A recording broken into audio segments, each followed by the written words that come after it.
오늘은 코로나 새로운 시대의 예배라고 하는 제목으로 말씀을 통해 은혜를 나누려고 합니다.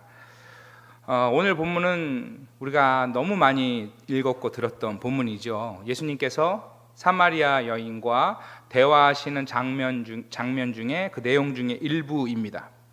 이 여인은 남편이 다섯 번째 남편을 두고 있었는데 그 모든 상황을 알고 계신 예수님을 선지자로 이해합니다. 그래서 하나님이 참으로 택하신 예배 처소가 어디입니까? 라는 질문을 하게 되죠.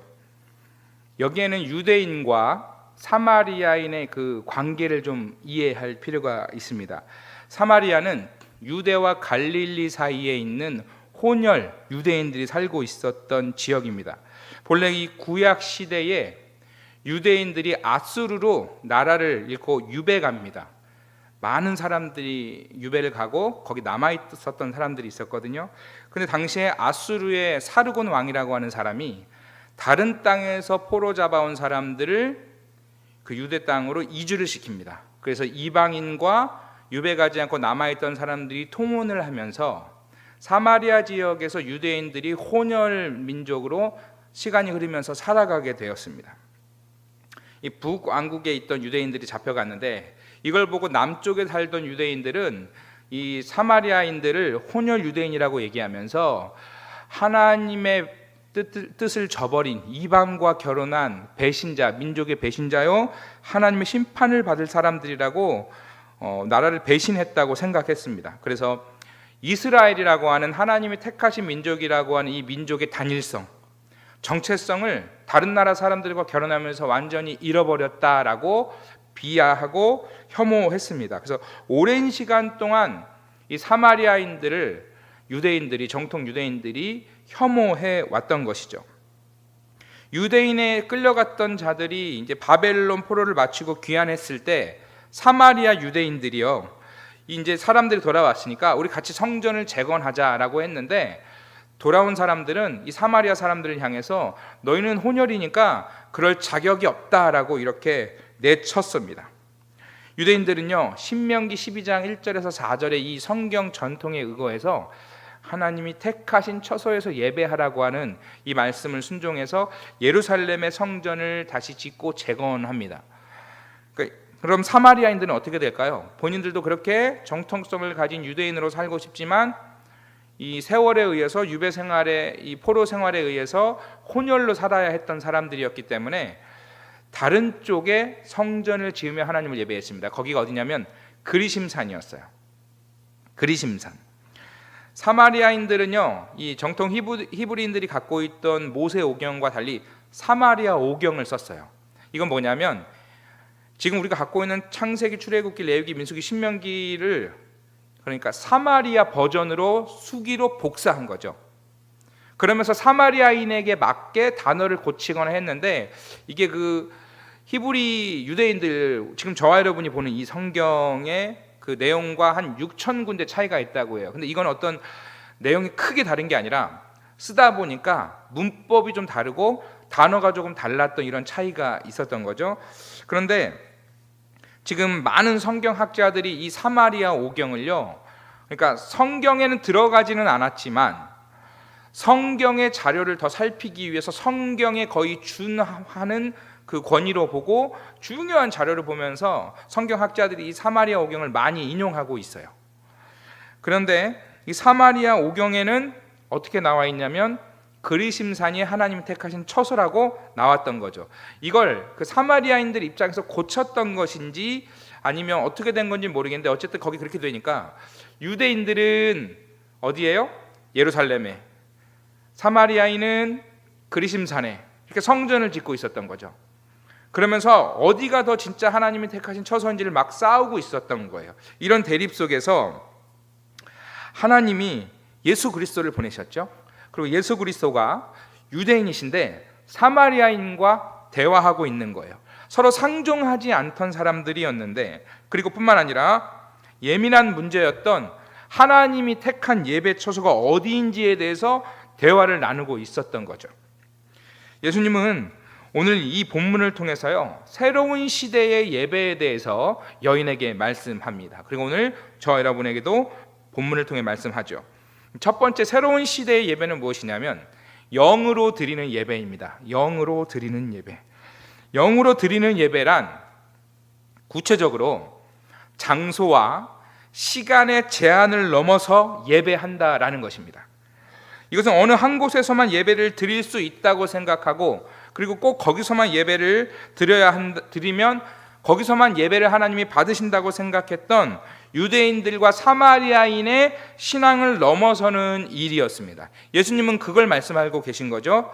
그런데 예배를 드리는 사마리아인이나 유대인 입장이 아니라, 우리의 입장이 아니라 예배를 받으시는 하나님의 입장을 한번 생각해 보십시오. 하나님은 유대인과 사마리아인에게만 예배를 받고 싶으실까요? 온 세계의 모든 민족을 통해서 다 예배 받고 싶으실까요? 그렇죠. 이게 하나님의 뜻이었어요. 그래서 예수님은요, 오늘 본문 23절에 이렇게 말하는데요. 다시 한번 보겠습니다. 23절, 아버지께 참되게 예배하는 자들은 영과 진리로 예배할 때가 오나니 곧 이때라. 아버지께서는 자기에게 이렇게 예배하는 자들을 찾으시느니라 말씀합니다.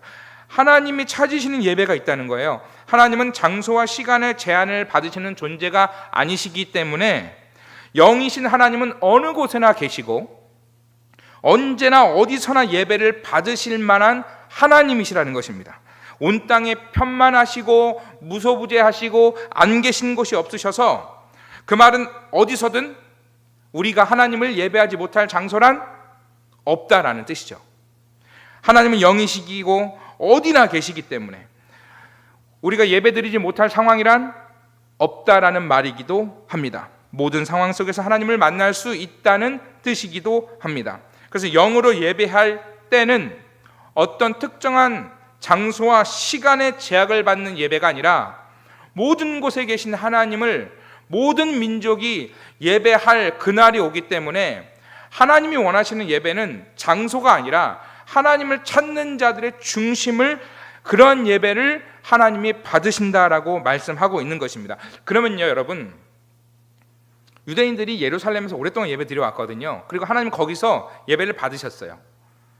예배를 받으셨는데 예수님이 지금 와서 예루살렘도 중요하지 않고 사마리아도 중요하지 않다라고 얘기하면 유대인들이 예루살렘에서 드리는 예배는 더 이상 소용없는 것일까요? 사마리아인들이 그리심산에서 드리는 예배는 소용없는 것일까요? 어디가 맞고 어디가 틀리다는 것을 예수님이 말씀하는 게 아닙니다. 세상 모든 사람들이 하나님을 예배하는 때가 오게 되면 모든 민족이요, 유대인처럼 전부 다 예루살렘으로 올 수 없는 거죠. 또 사마리아인처럼 세상 모든 민족이 그리심산에서만 예배를 받아야 된다면 모든 세상 전 세계 모든 사람들이 그리심산에 올라야 되는데 그리심산에 다 올 수 없는 거죠. 그러면 누구는 그리심산에 올라서 하나님의 예배를 받으시고 거기에 오르지 못한 자는 하나님의 예배를 받지 않으시는 걸까요? 예루살렘 안에 들어간 사람들은 하나님의 예배를 받으시고 예루살렘 안에 들어가지 못한 사람들은 하나님의 예배를 받지 않으시는 것일까요? 여러분, 이런 식의 논리는 오늘날 여호와의 증인이라든가 수많은 이단들이 하는 이야기입니다. 그러니까 하나님은 유대인이나 사마리아인, 예루살렘이나 그리심산의 정한 장소가 아니라 하나님은 어디나 계시기 때문에 하나님을 만나기를 원하는 모든 사람은 영이신 하나님과 교제하며 예배할 수 있다라는 것입니다. 하나님 어디서나 예배를 받으시기에 합당하시고요, 우리가 예배드리지 못할 상황이라는 없다라는 것을 오늘 예수님은 영으로 드리는 예배로서 가르쳐주고 계신 것입니다. 유대인이나 사마리아인들처럼 자신들이 고집하던 예배 방법을 계속 고수한다면 모든 사람들이 하나님을 믿으려면 유대인처럼 할례를 받아야죠. 모든 사람들이 유대인처럼 10계명을 일일이 다 618개인가요? 613개의 그 계명들을 다 지켜야 하는 거죠.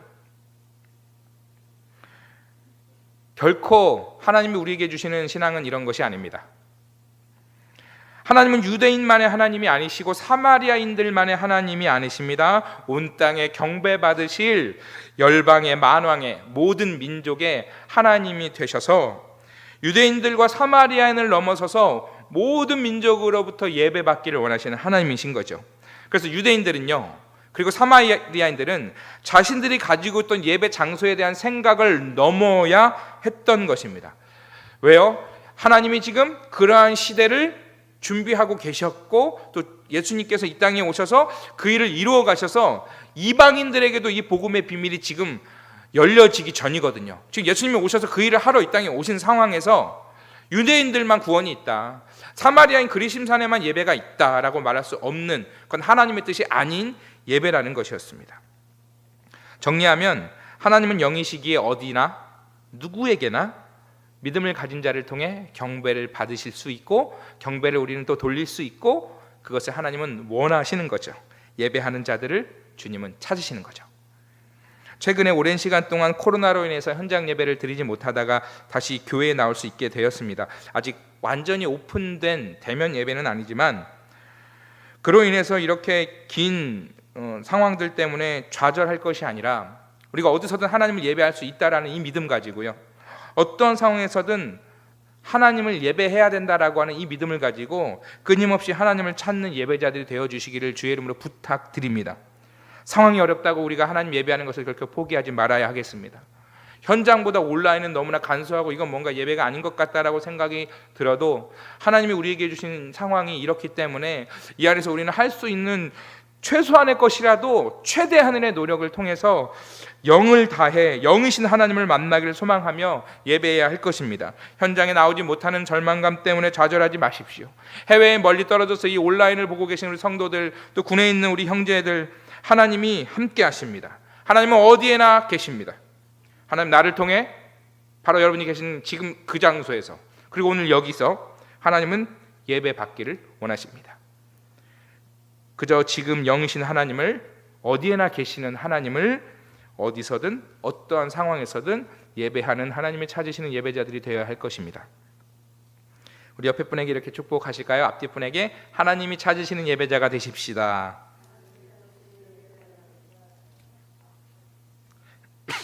다음으로 하나님이 열어가실 새로운 시대의 예배는 진리로 드리는 예배입니다. 진리로 드리는 예배. 진리로 드리는 예배란 그리스도, 예수 그리스도를 통하여 드리는 예배입니다. 유대인과 사마리아인에게 성전은 중요한 것이었습니다. 왜냐하면 하나님의 임재를 경험하는 것이고 하나님이 성전에서 이스라엘 백성을 만나 주시겠다, 이방인이라도 하나님을 믿는 자들을 성전에서 만나 주시겠다라고 말씀하셨어요. 그래서 성전은요, 하나님이 자신들과 함께 한다라고 하는 증거였어요. 성전에서 하나님의 임재와 은혜를 경험하는 곳이었습니다. 근데 이들이 전쟁의 포로로 끌려갔다 돌아와서도 가장 먼저 했던 일이 무엇입니까? 성전을 재건하는 일이었습니다. 역대하 6장에 보면 솔로몬이요, 성전 건축을 마치고 나서 20절 21절에서 이렇게 기도합니다. 주께서 전에 말씀하시기를 내 이름을 거기에 두리라 하신 곳 이 성전을 향하여 주의 눈이 주야로 보시오며 종이 이곳을 향하여 비는 기도를 들으시옵소서. 주의 종과 주의 백성 이스라엘이 이곳을 향하여 기도할 때에 주는 그 간구함을 들으시되 주께서 계신 곳 하늘에서 들으시고 들으시사 사하여 주옵소서. 지금 이 기도가요, 20절부터 40절까지 솔로몬의 기도가 이 성전을 향해서 하나님의 약속이 이렇게 하셨으니 우리가 죄를 지었을 때든 우리가 어떠한 일로 하나님 앞에 기도할 때든 하나님 들어주십시오. 성전에 나와 기도하면 들어주십시오. 혹은 우리가 잘못해서 포로로 끌려가도 그곳에서 우리의 죄를 뉘우쳐 성전이 있는 방향을 향하여 하나님께 기도하면 하나님 응답해달라고 지금 장장 20절에 걸쳐서 솔로몬이 이야기하고 있는데요. 그러니까 이 핵심은 여호와의 성전에서 기도하고 예배하는 것을 받아달라는 간구죠. 혹시나 무엇을 잘못했다면 하나님 우리를 거절하지 마시고 응답해달라는 겁니다. 이 솔로몬의 기도를 통해 알 수 있는 것은 성전은 너무너무나 중요한 것이었어요. 이스라엘 백성들에게 성전은 하나님을 만나는 장소였고 하나님과의 관계를 유지하는 비결이었습니다. 그래서 이스라엘 백성은 성전을 지키고 성전을 회복하는 것이 하나님과의 좋은 관계를 지키고 유지하는 중요한 증표로 여겼습니다. 그런데 문제는 그들이 건물 중심에 빠진 것입니다. 성전 자체의 건물을 우상화했던 것입니다. 장소와 건물에 매여서 성전의 정신인 하나님과의 관계를 바로 유지하는 것에 잘못 신앙의 방향을 틀었던 것이죠.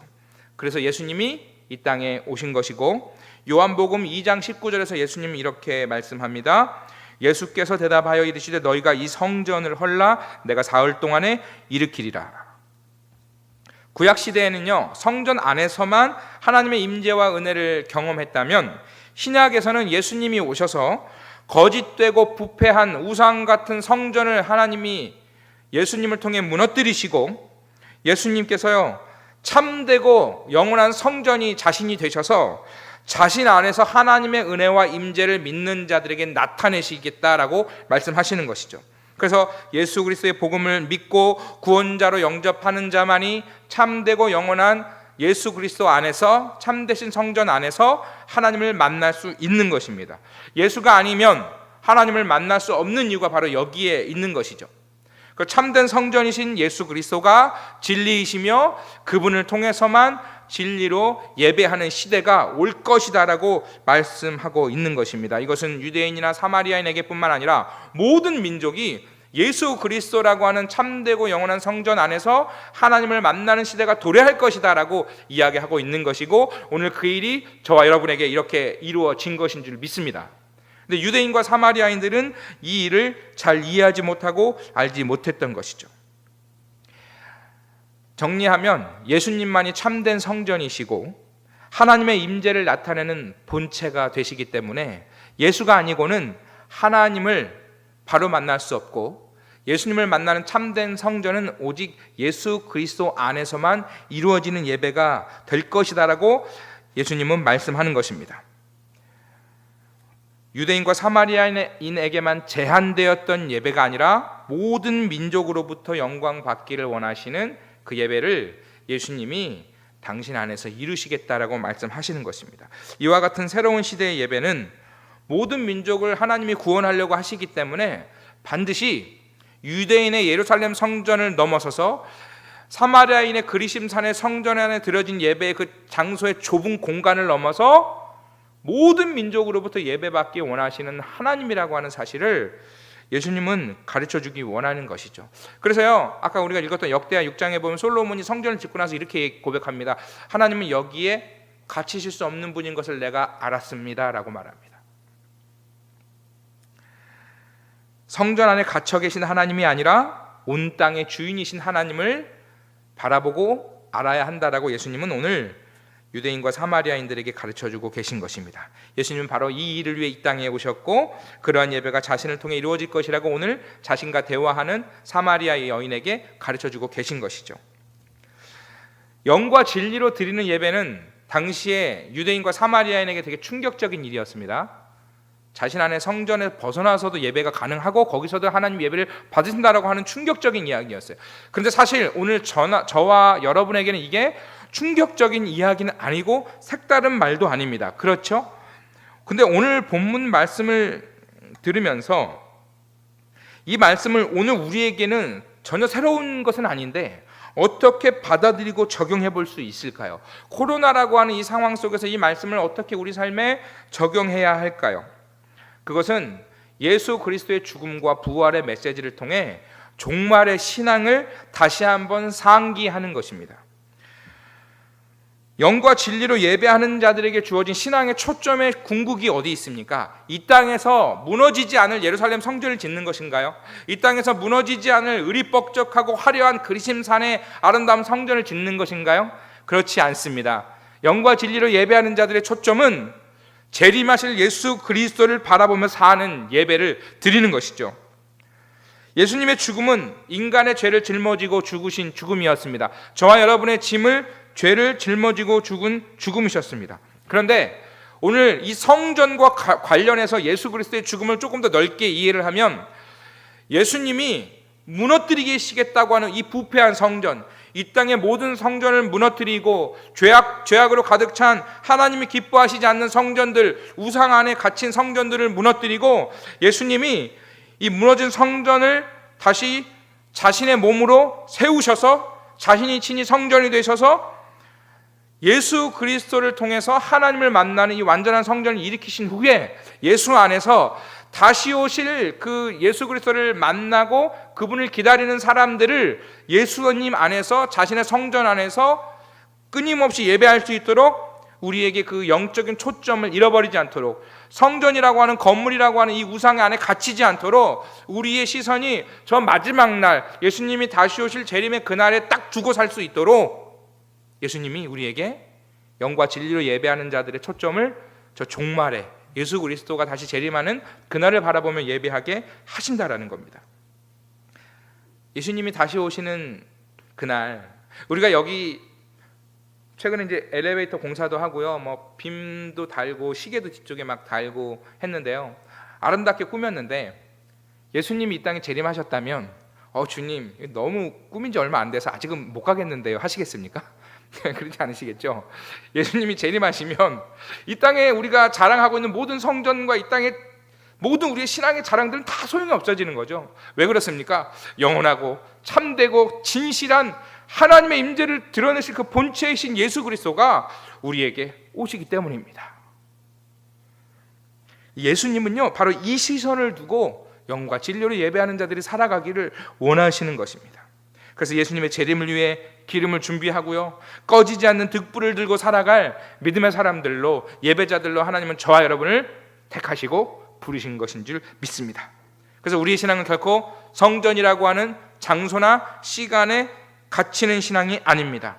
예수 안에 살면서 참된 자유와 안식을 누리며 하나님께 예배하는 하나님의 거룩한 백성이요, 왕같은 제사장이요, 하나님께 칭찬받으며 사랑받는 하나님의 존귀한 자녀들이 바로 저와 여러분인 줄 믿습니다. 하나님이 이 은혜를 주시기 위해 예수 그리스도를 통해 영과 진리로 예배하는 새로운 예배를 말씀하시고, 또 주님은 우리를 먼저 찾아와 주시고 또 지금도 갈 길 잃은 영혼들에게 영과 진리로 예배하는 이 삶을 나타내기를 원하시는 것입니다. 코로나 때문에 집에만 있는 시간이 많아졌죠. 어른부터 할 것 없이 특히 아이들이 집에만 있는 시간들이 많아졌습니다. 그래서 교회 나오지 못해서 우울감이 들고 답답하고 신앙적으로 나태해지는 것 같다라고 하는 이야기들을 많이 들었습니다. 저 역시도 마찬가지입니다. 제가 우리 교회 부임했지만 그 가정신방을 딱 2번 올해 했습니다. 죄송한 얘기인데 그 신방하면서 이렇게 성도님들 사정도 듣고 그래야 되는데 1년 내내 그 점심 밥만 먹다가 1년 지나간 것 같은 아주 송구한 마음이 사무실 안에서 여러 번 들고 있습니다. 빨리 이 상황이 좀 바뀌어야 제 자신도 좀 덜 나태해질 것 같고요, 누구보다도 우리 성도님들만큼이나 또 교육자들도 우리 모두가 다 이런 상황들을 원하지 않습니다. 근데 기억할 것은 이 시간을 우리 모두가 동일하게 다 지나가고 있다라는 사실입니다.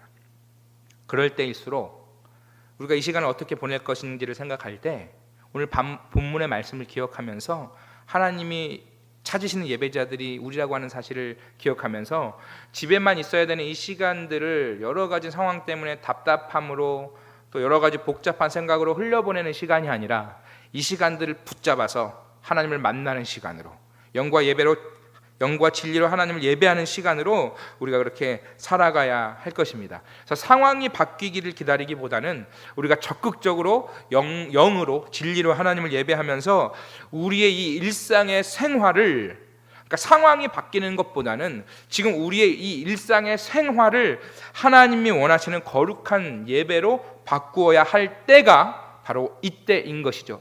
유대인과 사마리아인에게는 성전을 벗어나는 예배의 때가 왔다면 오늘 저와 여러분에게는 우리 교회 밖에 우리 집안에만 계시는, 또 우리의 삶의 그 외출의 환경이 대폭 줄어든 이 상황 속에서 어디에 계시든, 집에 계시든 어디에 계시든 하나님을 만나는 시간으로 그러한 때의 예배가 오늘 저와 여러분에게 주어졌다라고 하는 사실을 기억하면서 우리가 예배해야 할 것입니다. 출애굽기 12장에 보면 10가지 재앙이 있는데 마지막 장자의 심판이 있습니다. 애굽 전역에 한날에 똑같은 죽음의 그림자가 싹 드리워졌을 때 하나님은 애굽에 임한 심판 속에서도 믿는 자들을 구원하시는 분이십니다. 심판에도 공평하지만 믿는 자들을 구원하시는 그 하나님은 또한 의로우신 하나님이십니다. 어린 양의 피를 문설주에 바른 가정이 구원받았죠. 코로나로 모두가 어려운 이때에는요, 필요한 은혜를 주신다라는 것입니다. 누구는 이렇게 애굽 사람처럼 죽고 뭐 이런 말이 아닙니다. 잘못 들으시면 큰일 나시고요. 어려울 때는 어려울 때에 주시는 은혜가 있다라는 것입니다. 코로나 때에는 코로나 때에 필요한 은혜를 하나님이 주신다는 것입니다. 그래서 이 상황 속에서 저와 여러분이 해야 될 일이 있다면 하나님의 말씀을 붙들고 그 말씀을 순종하며 사는 이 애씀이 있어야 할 것입니다. 그래서 사실 저와 여러분에게 필요한 것은 거대한 어떤 이벤트나 프로그램이나 행사가 아니라 늘 기독교의 2000여 년의 역사가 그래왔듯이 초대교회에 사실 무슨 큰 프로그램이 있었나요? 떡볶이 전도가 어디 있었나요? 그분들은 하나님 말씀을 듣고 은혜와 은사를 같이 공유하고 어려운 것을 물질을 팔아 어려운 이웃들의 필요가 되어주고 그러면서 하나님을 예배하는 정말로 교회가 교회다워지는 가장 중요한 일들을 보여주었죠. 프로그램이 아니라 하나님을 영과 진리로 예배하는 그 모습들을 초대교회가 보여주고 있었던 것이죠. 그동안 우리 한국교회가 부흥을 참 많이 외쳤잖아요. 부흥해야 됩니다. 그리고 코로나 끝나고도 부흥을 다시 하나님이 주실 것입니다 라고 말하는데 부흥의 시작이 과연 어디서부터 오는 것일까요? 사도행전을 보시면 성령 받은 성도들에 의해서 시작되었습니다. 로마가 무너져서 그들이 속국으로 살고 있었는데 그들을 붙잡고 있던 로마가 무너졌기 때문에 부흥이 온 것입니까? 그렇지 않습니다. 어려운 상황 속에서도 마치 우리 코로나처럼 이 당시의 초대교회 성도들과 이스라엘 사람들을 로마가 압제하고 있었어요. 벗어날 수 없는 상황인데 그 어려운 상황 속에서 성령께서요 성도들을 통해 부흥을 이루어 나가셨어요. 부흥을 이루셨어요. 우리나라의 1907년 평양 대부흥 운동은 어떻습니까? 극심한 가난 속에서도 믿음의 선배들께서 믿음을 끝까지 지키며 부흥을 경험했습니다. 주님의 말씀으로부터 오는 강력한 은혜가 있었습니다. 다른 프로그램이 있지 않았어요. 하나님의 말씀을 붙드는 거기서부터 오는 강력한 은혜와 회개가 있었습니다. 그래서 실제로 잘못을 깨닫고 나서 상대에게 찾아가 용서를 구하고 많은 사람들 앞에서 자신의 죄를 공개적으로 고백하는 이 거룩한 변화들이 있었습니다. 그러면 초대교회와 우리나라의 1907년 대부흥 운동을 보면 공통점이 무엇일까요? 부흥이 환경이 변해서 온 것일까요? 아니면 믿는 자들의 이 내면의 변화로부터 오는 것이었습니까? 부흥은 밖에서 오는 것인가요? 내 안에서부터 먼저 오는 것입니까? 참된 신앙은 이 건물 안에 갇힌 신앙이 아닙니다. 교회 안에서 하나님을 예배했다면 교회 밖으로는 거룩한 행실로 은혜를 경험한 사람들이 초대교회였고 1907년의 평양 대부흥 운동의 주역이었던 우리 한국교회의 믿음의 선배들이셨습니다. 오늘 본문 4장 23절을 다시 한번 같이 읽어보기를 원합니다. 읽겠습니다. 아버지께 참되게 예배하는 자들은 영과 진리로 예배할 때가 오나니 곧 이때라. 아버지께서는 자기에게 이렇게 예배하는 자들을 찾으시느니라.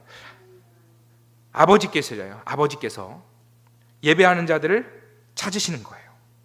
코로나라고 하는 이 새로운 상황 속에서도 하나없는 변함없이 교회라고 하는 장소를 찾는 사람들이 아니라 하나님을 인격적으로 만나고 영과 진리로 하나님께 나와 하나님 정말 만나고 싶은 그 간절함을 가지고 하나님을 찾아 나온 사람들을 하나님이 만나고 하나님 그들과 교제하기를 원하신다는 거죠. 코로나 1단계로 우리 상황이 완화되었지만 아직 비대면 예배를 드리고 있습니다. 교회 예배가 대면 예배에서 비대면 예배로 되었지만 오히려 거꾸로 교회 건물 안에 갇혀서 교회 안에는 있지만 하나님을 대면하지 않았던 신앙은 없었는지, 하나님을 우리가 교회 안에 있지만 하나님을 비대면하지는 않았는지 돌아보면서 우리의 삶에 이 코로나 시간을 지나면서 우리가 영과 진리로 하나님께 예배하면서 하나님을 비대면했던 우리의 신앙을 돌이켜 하나님을 예배하며 영과 진리로 예배하는 저와 여러분이 되기를 주의 이름으로 부탁드립니다. 하나님이 사랑하시는 성도 여러분, 우리의 신앙이 상황의 변화를 기다리기보다는 어디서든 어떤 상황에서든 재림하실 그리스도를 바라보며 진리이신 주님 안에서 예배하는 예배자들이 되어야 할 줄 믿습니다. 우리가 할 수 있는 최선의 것을 내 신앙에서 하나님을 비대면했던 모습이 없는지를 돌아보고 말씀과 기도로 하나님을 대면하는 참된 예배자들, 이때에 하나님이 찾으시는 예배자들 가정들 다 되시기를 주의 이름으로 축복합니다. 잠시 기도하겠습니다.